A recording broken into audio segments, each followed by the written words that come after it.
পবিত্র কোরআনকে কথা রব্বুল আলামিন কোরআনের মধ্যে বলেন, ইয়া আইয়ুহান নাস, হে মানব সম্প্রদায়। তাদেরকে বলছেন মানব সম্প্রদায়।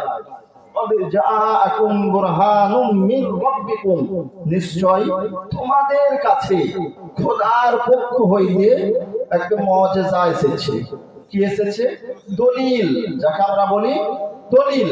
মুজিজা এসেছে, বুরহান এসেছে। মুআজ্জাজ মুহতারাম, মুজিজা কি জিনিস, দলিল কি জিনিস আমরা সকলে জানি। এই জমি যদি আমার হয় তাহলে এটা প্রমাণ করতে হলে পারে দলিলের প্রয়োজন হয়, নাকি গো? দলিল কোন সময় কাজে লাগে?